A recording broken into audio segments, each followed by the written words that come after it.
Hi folks, rather excitedly, I'm going to do something useful. First time this harvest, I'm going to be doing something active, outside, useful.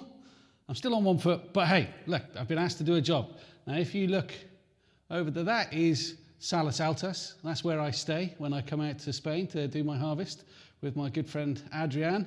And he lets me stay there, and it's very close to a lot of our vines. And so this morning, before I set off to get to the cellar, I was asked to do some sampling. And that is going to happen in this lovely plot of Garnacha, which is one of our smaller plots, definitely small but sweet. And I love this plot. It's one of my favorites. It gives us beautiful fruit every year.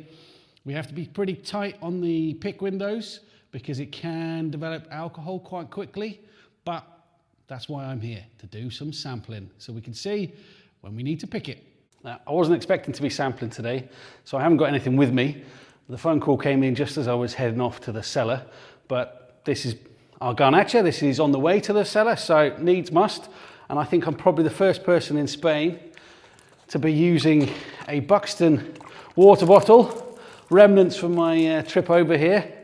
And I'm going to head off, zigzag pattern, down the vines, go and pick a selection of fruit from every fourth vine on each side. So zigzag down, so I'm getting bunches that have been on either side of the canopy. So some will have had more sun, some will have had more shade, and try and pick a selection of fruit from each bunch, so I'm not just getting the big bright juicy ones, I'm getting a good example of what's coming off that vine.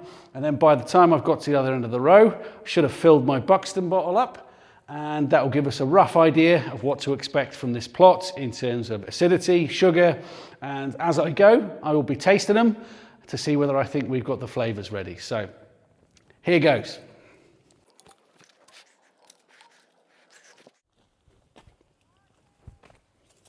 There we go, limping along, but that is now a beautiful bottle of Buxton filled with Garnacha. Now look, we're here trying to get some analysis, so I'll take these back to the lab and we'll crush them and get the juice, and we'll run it through to get the acidities and the sugars and things like that, and that'll give us a nice picture of the analytics. But we're big believers in feet on the ground, and it's really important to taste as you go so you can get the flavors of the grapes and you can assess the health of the vines as you go, because we're struggling a bit with dehydration. And so I think we're going to be picking this fairly soon because the weather's against us a little bit. Some rain was due and it didn't really come, and you know, we've had a hot dry spell. And so that dehydration isn't going to work in our favour. It's going to be a problem for the sort of wines that we're trying to make. And this is going to be whole bunch pressed. We want to have as much healthy fruit as we possibly can. We want lovely acidity, lovely freshness in there.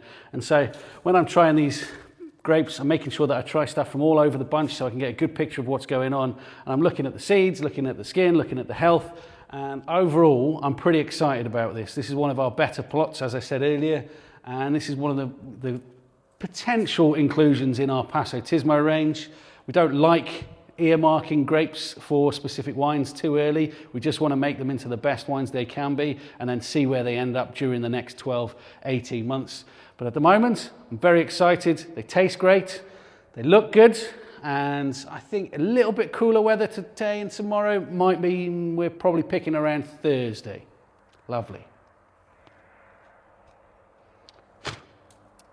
Delicious.